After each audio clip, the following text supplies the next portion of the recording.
We need like a countdown timer. Yeah. What's going on, everybody? Welcome to another episode of Hollywood Already Did It Presents Marvel's Pair Up. 'Tis the season for Hawkeye, your number one podcast for super long titles about Disney Plus Marvel shows. And if you're brand new here, we're just going episode by episode through Hawkeye and pairing it up with a non-traditional Christmas movie and talking about themes and Christmas and Hawkeye and all those wonderful, wonderful things. As always, I am your host, Blake Schultz, and with me is Terrence Tatum. Hello, everyone. And Jamie Gerard. Hi. We are now in our penultimate episode of Hawkeye. We are almost done, and therefore in our penultimate Christmas movie time.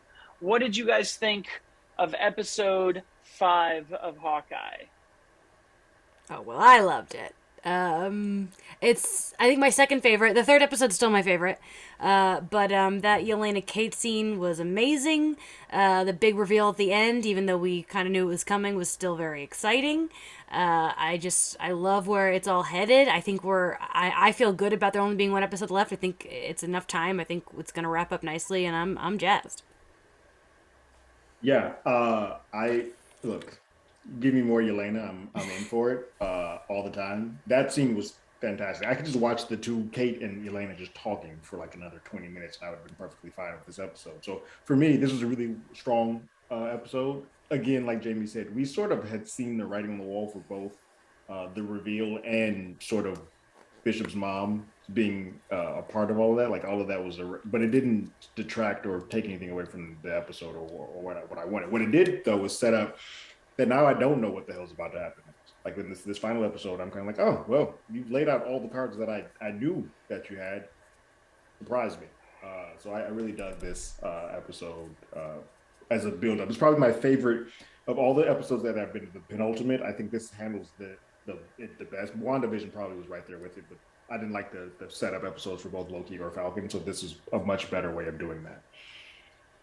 Yeah, I think this is probably my favorite episode of the show so far. It gave me everything that I wanted. I feel like most of my concerns of we just won't have enough time have been alleviated, other than we still haven't really done anything with this inciting murder incident that started the show. That has seems to just snapped away into nothing. I don't really care. I don't know what that guy was doing. I don't remember his name. It's meaningless to me. But I could have watched Kate Bishop and Yelena talk about anything that entire time. If they made a podcast tomorrow that was in the MCU of just them reviewing musicals based on superheroes, I would listen to it every week. That's something that I would love to have in my life. Their banter was great. I think we've talked a lot about how that's the strongest part of the show is whenever they're in that Shane Black back and forth repertoire, it's just shines. Yelena steals the entire thing. This was also the coolest snap I think we've seen. We've seen them kind of do it a couple times of like disappear and come back and jump. It was like they knew that we had seen it a lot and went out of their way to be like, how do we change it up? And we did it in pretty real time of just in, out, and then everything around her altering. And I was like, this is so great. Because Monica was really cool, but Monica was sleeping. So Monica didn't experience it the way that Yelena did, which was just like instantaneous. And we haven't really seen that perspective of what it was like to be awake and then instantly come back. And I saw a tweet about this, and I can't stop thinking about it, where poor Wanda watched Vision die twice, and then was gone for no seconds at all, and then his body was missing. Yeah. She was alone. And then a portal opened, and Doctor Strange was like, that guy did it. Everybody go get him. It's been 5 years. Attack. We'll deal with your trauma through the course of television shows. For $7.99 a month, you can have therapy, Wanda. Yeah, no, I was pleasantly surprised with that cold open. I love that they're milking this blip, but I love that they keep coming at it from different angles all the time. So I was like, oh, well, none of these feel the same. Like I'm getting it from different ways, and if you keep doing it and reinventing the wheel each time, then I'm good. I don't mind you keep going back to this well. Yeah, I think we're going to keep milking it because even characters like Shang-Chi, a lot of us were like, well, who blipped here? And who, like, it's always going to be a question. When we get to She-Hulk and Moon Knight and all these other shows, there's always going to be a, like, where were it's the new, like, well, you know, when Thor's hammer fell out of the sky, everything changed. They're like, we keep kind of picking these moments in the MCU to decide, but I even loved, you know, Clint taking out his earpiece. Very Agent Smith in the first Matrix of like, I'm going to take this out and just go crazy for a bit. The memorial with all of their names was incredibly heartwarming to see. It was very cool to see all of the characters' agency and really get a sense of like where Yelena is and why she's doing what she's doing, and even her moral compass. Like, we sort of come at the end of Black Widow. She saved somebody who didn't really need saving, blips in and out, gets the news about her sister, and then just goes and does what she does. But we do get this, like, well, I'm not really hired for Kate. I'm just going to talk to her and figure out why we like this guy so much. And even that conversation felt very current to me. Like, we keep forgiving people who do bad things, and it kind of challenges that idea in a weird way of like, well, it's complicated in some cases, and in other cases it's not. And I sort of loved her even just be like, well, what does the word Avengers even mean now? Like, we keep worshiping these heroes, but like, it was my sister who saved everybody. No, it felt very Wanda again when she walks in and is like, where's Vision's body? I buried Tony and I buried Cap and I buried everybody else. Why doesn't Vision get to do this too? Like, we're seeing some characters react to other people who aren't getting the like Far From Home montage where it was like, oh, Cap and Tony and Black Widow were here. Like, clearly we care about the big ones, but these guys also were here and are no longer with us. I'm hurting as well. Yeah, it's interesting to see Yelena have this point of view of like, I don't care what everybody else did. Like, my sister saved all of you, and we're having a parade. Like, we're rolling out the red carpet for Ronan. Like, what is going on? And then just the fight with Echo was some of the top action scenes that I think we've seen. Hitting the blade away from it. I loved it so much. And we got Ronan. We got a full Ronan sequence that I loved. We finally care about the LARPers. We got a good scene with them. I'm like, I'm all in. I'm just so... I also love that Echo sort of gets a kind of awoken, like Yelena bringing all the Black Widows. Clint does that to her. It's like, hey, we're both weapons, and someone pointed me in the direction of your family, and it was somebody on the inside with you. So you might want to check house. And that got her to think. She's like, and even though Clown, her second hand, kind of tried to fix it, you could tell that she's like, no, I don't believe you anymore. I don't believe you. Which I think is, in addition to Eleanor talking to Wilson, I believe that he's going to call him like, hey, she knows.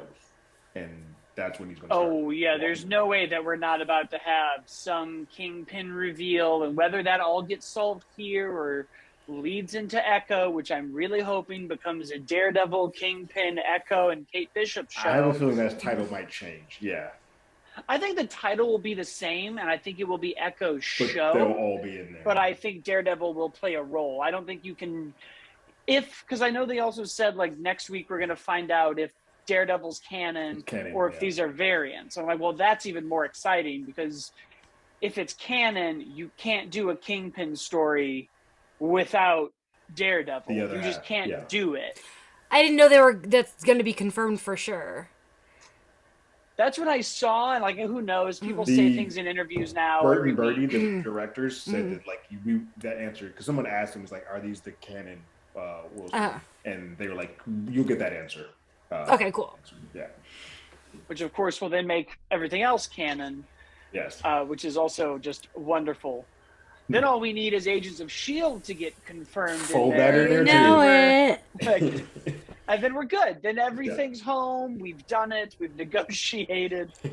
I thought it was all very, very good. We're getting a lot of interesting ideas of like what passing the torch even means, and like how Kate can be different from Clint as Hawkeye, and learning, which I think brings us quite nicely into our Christmas movie for this week.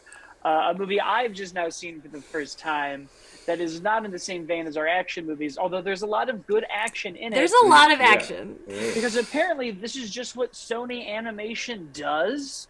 Yeah. and not enough people are talking about it. But Arthur Christmas, a movie from 2012, presumably? 11, yeah. 11, preposterous. This 10-year-old movie has just existed under the radar. Yeah. A delightful movie, for those who haven't seen it, about the Santa Claus name and family and Christmas and what happens when one person is forgotten on the list, and what it means to tell a whole group of people that one person doesn't matter, and therefore nihilism ensues with elves. This movie I thought was great. Terrence, was this also your first time seeing it? I had not only was it my first time seeing it, I had never even heard of it until Oh! Jamie put it in front of us. I was like, "What is this?" I'm like, "Arthur." The only Arthur I know is the one with the live action one with the comedian. I can't remember his name, but like this was not on my radar. Russell Brand. Yes, Russell Brand. Thank you. So I'm seeing this, and I was like, "Oh, all right." You mean isn't Dudley Moore? The original? Yes. Okay, I was like, wait, okay. Sorry, keep going. But yeah, I dug this a lot. Look, sci-fi is my jam. So you put sci-fi and Christmas, which is my second jam, together, I'm in. And I love the whole kind of like we talked about the lineage aspect of this, not only from the elf side, but from like you're passing down this. It's a hierarchy. It's a title that gets passed on. I was like, well, that's fun. That's a cool little concept. And then this is a bizarre movie because it has multiple genres that they're mixing together. And I was like, I'm along for the ride because it all comes together well and it's really well animated. I am still confused how I had not seen this film because everything checks my boxes. It is crazy because it is one of my favorite Christmas. It is easily my favorite Christmas movie of the 2010s, number one. And it's wild that so many people haven't seen it. And I was watching it for Christmas, like I always do. And while I was watching it, I'm like, this would really work for our podcast because it is action packed. I'm gonna text the guys, and when I found out you guys hadn't seen it, I was so excited. It kind of made me think of another animated Christmas movie, and I was too late to text and try to add it, but it reminded me of Rise of the Guardians in a way, where I was like, there were just these two really cool animated Christmas movies at the same time that no one really talks about. I didn't see that one, I'll be honest. Jamie, you must. Okay. It's a wonderful time. Okay. You must. But yeah, they wedge in all of these action beats. The animation is great. And it really almost shows you how we got to like Spider-Verse and the Mitchells versus the Machines animation. And a part of me is like, we've just been sort of ignoring Sony animation for a while. They've always been doing this good, but those two, I'm like, oh, this is their thing. How have we not seen this? But what a fun new take, I think, on the Santa lore. Like having this whole grandfather, father, current Santa, two kids passing down. We used to do it with a sleigh. Now we've got the S1 Star Trek ship. And anytime you start involving tech like that, like, yes, it looks sweet. It looks, but something's going to go wrong. And I was like, yeah, this is going to fall back. Got to go back to the heart. I love the opening scene too, where it's like a spy movie where they're like, oh, like the way that they like get into the houses and stuff. Yeah. And it's just cool. It's really cool. Yeah, there's a lot of very innovative ways to do it. And I think within that, you get this unique story of like generational differences and like what it means to be one of these people. Because the big crux of it is like, well, Arthur's not a Santa. He can't do it. And then towards the end of the movie, you sort of see like he's the only one who cares about this kid. And if this kid wakes up on Christmas without it, then he's going to, they're going to go down a bad road. And the party was like, yeah, no, he's right. That would be trauma. Right. In a world where Santa exists and Santa forgets you, that would be traumatic. Yeah, it would be. That kid is going to grow up and do some terrible things. I'm pretty sure that was the original Breaking Bad pilot. But, side note, I just watched a horror movie called Silent Night, Deadly Night. Classic. Oh my god, I can't believe I've never seen this. But talk about kids who are traumatized by Santa. Listeners, if you have not seen that movie, smoke a ton of weed and watch it.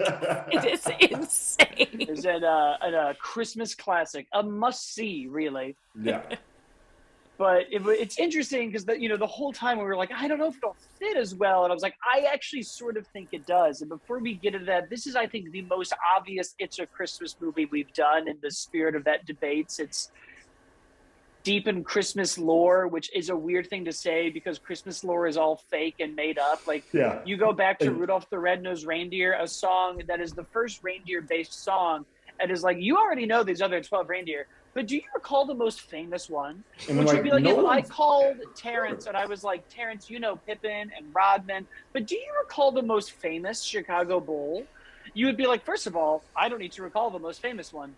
Also, though, you've never mentioned the Chicago Bulls to me before, and you're just acting like 96 is the first year of the Bulls. Yeah. It's preposterous. And, like, we just did Elf on the Shelf, where we're now like, you guys know Elf on the Shelf. He's been around forever. And it's like, somebody's lying. Stop lying. This is not true. We keep adding lore to Santa and just being like, nah, it's been there the whole time. We always did this, but I don't think we did. It wasn't until I was driving to Vegas for Thanksgiving and heard Rudolph the Red-Nosed Reindeer and was like, wait a minute, there's not like a prequel to this song where Rudolph doesn't exist. There's Yeah. no reindeer. There's not a Blitzen song. Yeah, there's not a Donner song. There's not a Cupid song. There's no song that's like, there was no weather tonight and the reindeer just took off and it was fine. Which I think is why I sort of liked Arthur Christmas, because it played with all of those ideas and kind of baked in like, well, no, there are generations to this, and as it evolves and what does it mean, and seeing the current Santa realize how much more he is like Arthur because he cares about this kid, and his other son is like, I had a tactical mission and I accomplished 99.9% of it, and like George W. Bush, that means victory has been declared. We don't need to worry about these other things. That one person does not matter. Which, Yeah. Which was super relatable because, like, we all have jobs where we make mistakes, and every now and then you are like, but no, I did 98% of my job correctly. And it's like, well, that's not quite the goal. Yeah. I watched this with Tony, and he was like, so Team Steve. He's like, they did really good. Look at how many kids are in the world. I was like, dude, you need to shut your mouth right now because you sound like a bad person. They got most of them. It's fine. Yeah. He drops off the present and is like, look, we almost forgot about you, which is inconsequential when you think about you as a variable. If I break you down to a 1 and a 0, then really you're nothing. You're a fraction of a percentage. And who cares? Nothing matters. And there was something great, though, about him like having that moment and then all of the elves just going full Rick and Morty and being like, well, if one kid doesn't matter, then which kids do matter, right. And if none of the kids matter, then nothing matters, and we should all just quit. And I was like, oh my God, he's accidentally created nihilism. Existential crisis. Right. They're all like, I don't understand life. And all 4 of them are bad managers because, like, Grandpa Santa goes to help save the day with Arthur Santa, who are like tactfully doing the right thing. And then Santa goes to get his son, which is also the right thing. And then, like, bad Santa goes to help everybody, and no one stays to manage the elves. There's not a 5th Santa who can be like, nope, hold on. There's no, like, dentist elf from Rudolph that can roll in now and be like, guys, no, hold on. These things do matter. Everything's They're fine. sorting it out. Everyone relax. Like, at least when Jack Skellington stole Christmas, he left the mayor and was like, hey, just make sure nothing goes to hell in a handbasket while I'm gone. I'm going to go steal somebody else's holiday. Your job is to keep ours safe. That's good management. Someone should with be watching crime. home base should be watched by someone. It's like, look, I was only able to do this because of the terrible management in Christmas Land. We won't do that. This is Halloween Town. No one takes Halloween Town. I'm going to go steal Christmas. Don't let anybody through this door. Not happening. These elves are full on. Oh, that was my favorite scene, the de-escalation. But it's great because you then get into this idea of, like, everybody does matter. Everything has a purpose, and everybody has a purpose. And what does passing the torch look like in the mantle of Santa? Which in a very weird and unique way is what this episode is dealing with. Because we do now have Yelena and Echo all coming from this point of view of like, but this mattered to me. And you're all acting like because all these other great things happened, the fact that Nat's not here doesn't matter. And you are incorrect. Because she, did what she had to do. And now we're all like, but like 4 of the Avengers made it. It's fine. That's pretty good when you think about like half the world being blipped away. That's like a winning number. You even have like Echo, who now clearly is seeing, who for a while didn't think any of this mattered and was like, I don't care about the crew. I know Dad did, but we're going to put them all in jeopardy. And is now sort of seeing the importance of everybody. And even Clint, seeing the consequences of his actions when he was off killing presumably terrible, evil people.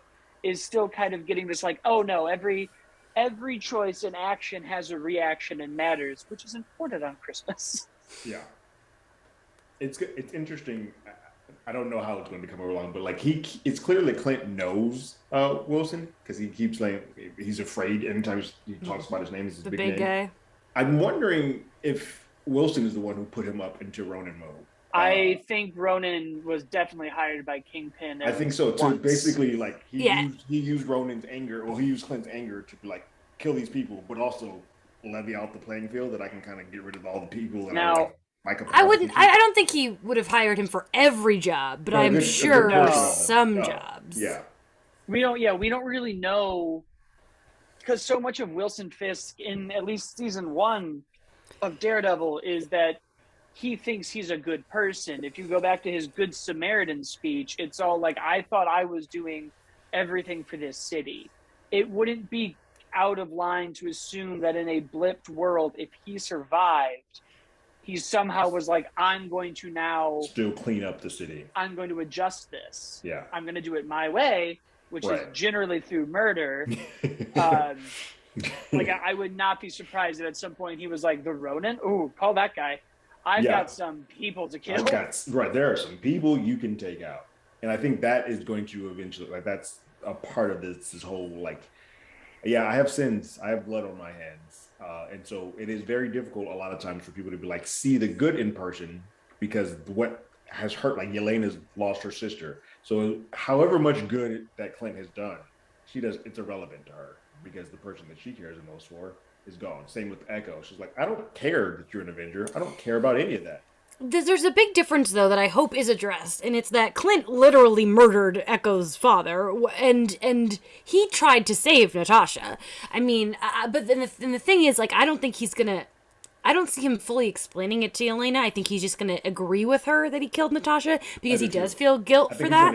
But but there is a difference because we know as the viewer that he did not. It's not his fault. He did everything he could to prevent. He tried to jump off the cliff. Right. Yeah, we as the audience know that.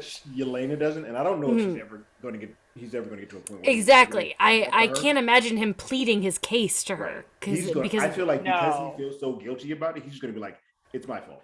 Yeah. Yeah, I just can't see us having a like, well, we went to this planet, and really, if we're really getting into this person, Nebula, paired us up and sent us together to Vormir. She knew what was going to go down because she's already been there. She totally knew what was going to happen and didn't voice that to anybody. But, she also has her stuff to unpack. I just think it's interesting that the most relevant speech in the MCU, based on now all of these characters who have killed and not killed and killed and not killed and chosen when to do it and when not to do it, and it's all different and it's all complicated. The only one who's right is Loki in the first Avengers. You lie and kill in the service of liars and killers, and you're pretending to be different, you're pretending to have a code, anything to make up for these horrors, but it is all a part of you. It was like he is the only one who just looked right at all of them and was like, hypocrites. All of you. All of you. Yeah. I also am, but I know it. But I'm aware. Like, it's wild that like his speech and like Black Widow's like I got to get the red out of my ledger have become the two most prominent things that almost every character is now dealing with, except for Sam. That's correct. And maybe Rhodey. Yeah. They're the only two that are like, not us. Rhodey's connections with the government, I wouldn't put him in that category. Okay, he did wear a red, white, and blue machine and fly to a different country to kill people. Rhodey, I think we can't agree. But Sam, I mean, I think that's why Sam's the new Captain America, because I think he really is the purest. But no, as much as I love Rhodey, I don't think he fits into that category. Yeah.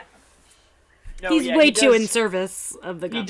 He does, fly to that other country to just murder in an American flag machine. I mean, he was in a machine called War Machine. I don't know how good that is.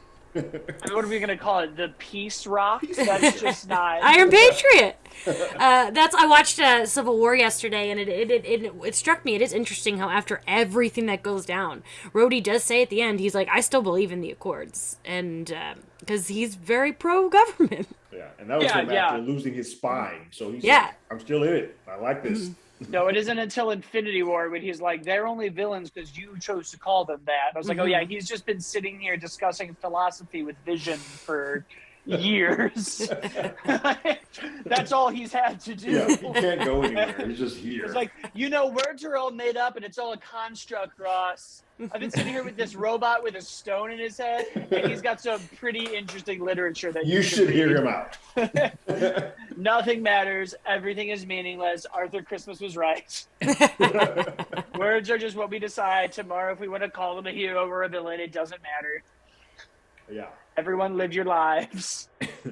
But that is all it's interesting to see that. I'm very curious where it's going to go. And I think we still have a lot of where does Kate land after this? Where does Kingpin, Echo, Cleanse? Are we really going to sign them off? Tomorrow, I think the other thing I read is that the next episode is not just the longest of Hawkeye. This is the longest Disney Plus show that they've done. It's still quite a bit to wrap up. It does help that they sort of triangulated everybody to focus on one person, so that makes these stories connect a little bit. Well, yeah, you now just need Vincent D'Onofrio to give you a lot of exposition as to why this dude got stabbed with the Ronin sword, why it was all about Kate Bishop's stepdad, why Kate Bishop's mom is involved. You just need him to sit down and be like, when I was a boy. Oh yeah, we do that, and I'm in. I'll be like, you tell me, Vincent, explain the show to me. Vincent has tweeted that, and I was like, he's about to come in here and just pontificate for a good 40 minutes straight. What I do love, and I don't know if you guys caught this, on all their trailers, they keep actively putting season finale as if Kate's getting a second season. Oh. Yeah, I think I wouldn't be surprised if that's where this goes. She obviously that she's getting something. Yeah. So if it's this, I wouldn't be surprised. My hope is that she gets the Hawkeye name and Clint just retires. Because I'm gonna be pissed if Clint dies, because as we've previously discussed, Clint almost dying in Ultron and almost dying in Endgame was annoying, and now he's finally in something I like, and if they kill him in this, it's just gonna be tedious. I need him to go hang out with Linda and get his family. Yeah. Let him retire. The man's been trying to retire since 2016. Well, that's they give him a call like, "Hey, Wanda needs you." Damn it! I'm like a father. I've said a lot of times about stories because I think people often are like, "I want to watch them die." Because Green Goblin was also right. The one thing we like more than a hero is to watch them die. And like my Game of Thrones thing, I was always like, "There's more interesting choices for characters' endings than death." It's how I felt about Rhodey in Civil War when they were like, we should have just killed him. But I was like, no. Now we get to watch a character deal with the loss of his legs. That's more interesting than watching Tony be like somber at a grave once. Mm-hmm. Yeah. And sometimes I like when characters die. Sometimes I think, like, I just watched The Amazing Spider-Man 2 for the first time, and man, Gwen's death is powerful. Well, yeah, I mean, that is don't get me wrong. And like, sometimes death works. Sometimes it does. But sometimes it's like, you didn't really need to do that. No, I mean, look what we did for Cap. Look at the dichotomy in Endgame of those two different endings, and they both were very powerful and serviced the character in those stories. But if, like, that thing where the Russo brothers recently were like, yeah, we wanted to kill all 6 of them, Toy Story 3 style, I was like, that would have been exhausting. Yeah, it would have been hard. Like, it's hard to mourn in that, in that way. Yeah, it's like, we know we're good with Vision, and then we kind of like all the stuff we're doing with him is way more interesting than that. I was like, even the speculation around old Steve Rogers, like there's so much more that has meaning and impact than just us being rats. So I'm like, we've now given almost all the original Avengers their like swan song. I'm sure we're about to do it with Bruce. Let's say Hulk's the only one that's still standing. Yeah. And Thor has another movie coming out, but I'm sure that'll be, if not the end, close to the end. Some of them need endings that are optimistic. Thor's been through the ringer, so if anybody needs a hug, it's going to be Thor. I feel like Chris Hemsworth has been like, I'll play this role forever, and the fact that he is a god and stuff, I feel like Chris Hemsworth is gonna like he's gonna be like Hugh Jackman playing this role for 17 years. I agree. I don't think he's going anywhere. He's still in shape. I think he still likes to do this. He's actively said like, I don't want to stop. Yeah. It's because with Ragnarok, he just figured it out. Like, it's not like, he's like had it's, 2 movies where he's just like, I don't really like this, and now he's in his groove. I agree. That's part of his too. Yeah. No, I think he'll keep going, but I'm like, we're wrapping up the end game beat, so I'm like, okay, everybody's got to land somewhere. We can't just. We killed Matt, we killed Steve, we killed Tony. The other half can ride off into the sunset. Let them. Yeah, you killed half of them. Let the others just live and do their. And I'm really curious what's going on with Bruce, because why isn't he Smart Hulk anymore? Back in human mode. I'm like, I will, as you know, I can't wait for She-Hulk because I'm obsessed with Tatiana Maslany, but I'm also really excited to figure out what's going on with Bruce. Yeah. There's a lot of good reasons to be excited for She-Hulk and everything else that's coming out. I mean, really. This podcast is never going to end. No. Apparently not. We'll always have movies and genres. One day we'll just pair it up with the other Disney Plus shows. Yeah, we'll just match them together. However, this specific podcast is about to end.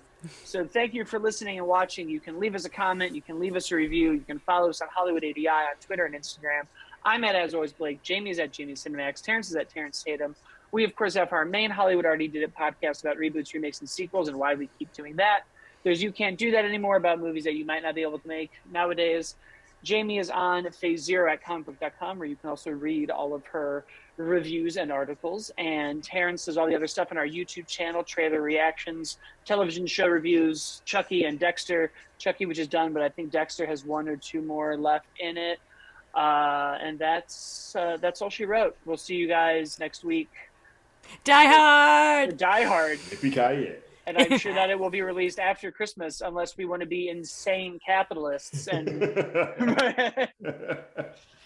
but that's it. We'll see y'all next time. Later. Bye.